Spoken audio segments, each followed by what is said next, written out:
სასწრაფოდ, ირანმა გადაწყვიტა, რომ დონალდ ტრამპს ყველაზე რთულ კრიზისულ მომენტში დაუპირისპირდეს. და სურათი, რომელიც გამოდის ახლო აღმოსავლეთიდან, ამ ოთხშაბათს 2026 წლის 22 აპრილს არის დაძაბულობის, რომელიც არ შემცირებულა, უბრალოდ ფორმა შეიცვალა.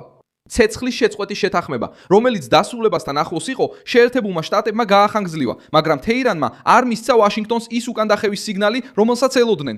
პირიქით, ეხლა წამყვანი ხაზი ღია გამოწვევაა. გამკაცრების ნიშნებით, ზეწოლის მიუღებლობით და ძალის დემონსტრირებით დღის სინათლეზე. ეხლა ყველაფერს მოგიყვები, მაგრამ ჯერ გირჩევ, რომ არხზე გამოიწერო, რომ ყოველთვის ინფორმირებული იყო, მიიღო ინფორმაცია რეალურ დროში, საუკეთესო ჟურნალისტური ხარისხით, რაც კი ოდესმე გინახავს, Milson Always News-ზე. რაც მოხდა, თეთრი სახლისთვის არასასიამოვნო შემოbrunება იყო. რამდენიმე საათით ადრე, სანამ ზავის გაგრძელებას გამოაცხადებდა, ტრამპმა CNBC-ს უთხრა, რომ არ სურდა ცეცხლის შეწყვეტის გახანგრძლივება და აღნიშნა, რომ შეთანხმების გარეშე შეტევები შეიძლება განახლდეს. მან ისიც განაცხადა, რომ იმედოვნებდა კვლავ დაბომბვას, რადგან მისი სიტყვებით ეს მოლაპარაკების უკეთესი გზა იქნებოდა. მაგრამ ამის შემდეგ, რაც მოხდა, იყო კიდევ ერთი გადაწყვეტილება. პაუზა განუსაზღვრელი ვადით შენარჩუნდა, არგუმენტით, რომ უნდა მიეცათ სივრცე ირანის წინადადებისთვის და პაკისტანის თხოვნის შემდეგ. ფაქტობრივად, დონალდ ტრამპმა იმუქრა, ზეწოლა მოახდინა, ტონი გაამკაცრა და გადამწყვეტ მომენტში მეტი დრო მისცა. ამ ჩიხის ცენტრში ერთი მხრიდან არიან დონალდ ტრამპი, JD Vance, მარკო რუბიო და შეერთებული შტატების უსაფრთხოების ბირთვი. მეორე მხრიდან კი ირანის ხელმძღვანელობა, ისლამური რევოლუციური გვარდია და რეჟიმთან დაკავშირებული მოლაპარაკეები. შუაში ჩანს პაკისტანი, რომელიც ცდილობს იყოს ხიდი დიალოგისთვის, რომელიც ამ ეტაპზე ჩიხშია შესული. JD Vance-ის ვიზიტი ისლამაბადში ჯერ გადაიდო, შემდეგ კი განუსაზღვრელი ვადით გადაიდო. იმიტომ რომ ირანულმა მხარემ გაამკაცრა პოზიცია და არ უზრუნველყო ის მონაწილეობა, რასაც ამერიკელები ელოდნენ. ეს აჩვენებს, რომ დიპლომატიამ წინსვლა ვერ მოახერხა. პროცესი კრიტიკულ წერტილში გაიჭედა. როდის გამწვავდა ეს სიტუაცია? 21 აპრილის ბოლოსა და 22 აპრილის დილის პერიოდში. სწორედ მაშინ ყველა აკვირდებოდა, დასრულდებოდა თუ არა ზავი და განახლდებოდა თუ არა დაბომბვები. ამის ნაცვლად კრიზისი კიდევ უფრო საშიშ ზონაში შევიდა. ნამდვილი მშვიდობის გარეშე, შეთანხმების გარეშე და მხარეებს შორის ნდობის გარეშე. სწორედ ასეთი სცენარი წარმოშობს ყველაზე შემაშფოთებელ კადრებს, რადგან თითოეული ჟესტი სამხედრო და პოლიტიკური გზავნილის მნიშვნელობას იძენს. სად გახდა ეს გზავნილი ყველაზე თვალსაჩინო? ორ ადგილას. პირველ რიგში დიპლომატიურ არხზე ვაშინგტონს, ისლამაბადსა და თეირანს შორის, სადაც მოლაპარაკება ჩიხში შევიდა. მეორე, თავად სპარსეთის ყურისა და ჰორმუზის სრუტის სტრატეგიულ სივრცეში, სადაც ირანის ზეწოლა კვლავ გრძელდება. Associated Press-მა ამ შეტყობინებაში 4 შაბათს განაცხადა, რომ ირანმა ჰორმუზის სრუტეში გემებზე ცეცხლი გახსნა, რითაც გააძლიერა თავდასხმები საზღვაო მიმოსვლაზე და კიდევ უფრო გაართულა მოლაპარაკებების განახლების მცდელობა. ეს მნიშვნელოვანია, რადგან აჩვენებს, რომ კრიზისი გაკინული არ არის. მიუხედავად იმისა, რომ საჰაერო ზავი შენარჩუნებულია, საზღვაო ფრონტი კვლავ ცეცხლშია.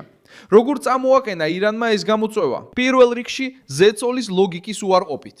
ირანის ერთ-ერთმა ოფიციალურმა პირმა სააგენტო Reuters განუცხადა, რომ თეირანი შესაძლოა პაკისტანში ვაშინგტონთან მოლაპარაკებაზეც დათანხმდეს, მაგრამ მხოლოდ იმ შემთხვევაში, თუ შეერთებული შტატები მუქარისა და ზეწოლის პოლიტიკას თავს დაანებებს. იგივე ცნობაში ხაზგასმული იყო საზღვაო ბლოკადის დასრულების მოთხოვნა და ირანული გემის ტოსკას საკითხი, რომელიც ამერიკელებმა დააკავეს. ეს ნიშნავს, რომ რეჟიმს არ სურდა მოლაპარაკებების მაგიდასთან მისვლა, როგორც კუთხეში მიმწვდეულ მხარეს. გზავნილი სხვა იყო. ირანი არ დათანხმდებოდა მოლაპარაკებას დანებების საფრთხის ქვეშ. შემდეგ იყო მეორე ნაბიჯი, კიდევ უფრო სიმბოლური, ტასლიმის სააგენტო, რომელიც რევოლუციურ გვარდიას უკავშირდება, გამოიყენეს იმის საჩვენებლად, რომ ისლამაბადში დელეგაციის გაგზავნის გადაწყვეტილება არ იქნებოდა მიღებული, სანამ საზღვაო ბლოკადა იარსებებდა.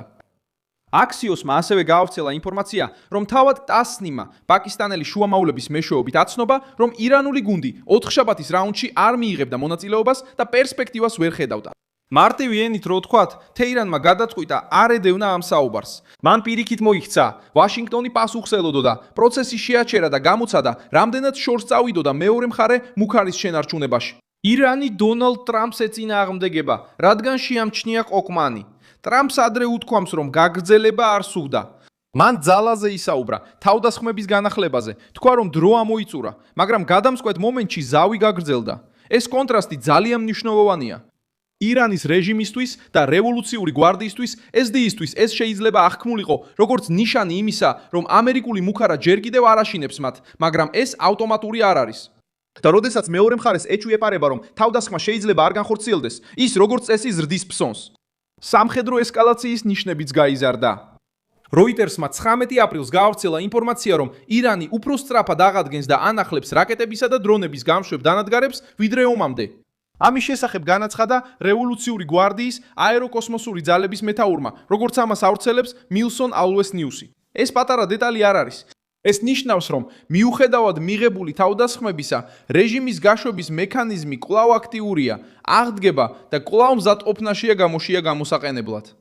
როდესაც ამ სურათს თეირანის მკაცრ რიტორიკას დაუმატებთ, ჩნდება შთაბეჭდილება, რომ მზადყოფნა კიდევ უფრო მაღალია.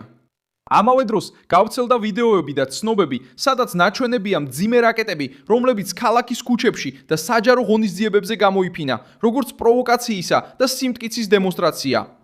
მაშინვე Associated Press-მა დააფიქსირა, რომ რეჟიმის მკაცრი ხაზის მხარდამჭერები ესწრებოდნენ ღონისძიებებს, სადაც რევოლუციური გვარდია რაკეტებსა და გამშვებ მოწყობილობებს აჩვენებდა. ისრაელისა და შეერთებული შტატების მიმართ აშკარა გამოწვევის ჟესტში. საუბარი იყო დიდ რაკეტებზე, რომლებიც საჯაროდ გამოიფინა როგორც პოლიტიკური და სამხედრო გზავნილი. ამ ყველაფრის შემდეგ სულ უფრო იზრდება ვარაუდი, რომ რეჟიმს სურდა ძალიან კონკრეტული მესიჯის გადაცემა. გამშვები დანადგარები კვლავ მოქმედია, დარტყმის საშუალებები კვლავ ხელმისაწვდომია და ახალი ამერიკული შეტევის ფასი შეიძლება მაღალი იყოს.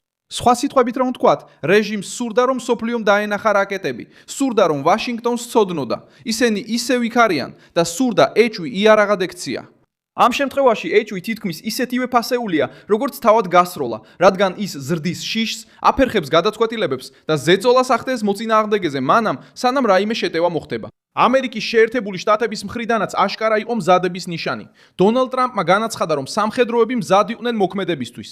ვაშინგტონის მიერ არჩეული ხაზი კვლავაც ირანის პორტების ბლოკადის შენარჩუნებასა და შეტევის შესაძლებლობის შენარჩუნებას გულისხმობდა. თუმცა განსხვავება შემდეგში იყო. ამერიკელების მზადყოფნას თან ახლდა პოლიტიკური თავშეკავება, მაშინ როცა ირანელების მზადყოფნას თან ზახდა საჯარო დემონსტრირება და გამოწვევის ტონი. და აღქმის ბრძოლაში ეს მომენტი სურათს ცვლისხლის. მხარე, რომელიც სიმტკიცეს აჩვენებს, თითქოს წინ მიდის. მხარე, რომელიც იმუქრება და შემდეგ თავს იკავებს, თითქოს უკან იხევს. ასევე არსებობს შიდა გათვლაც.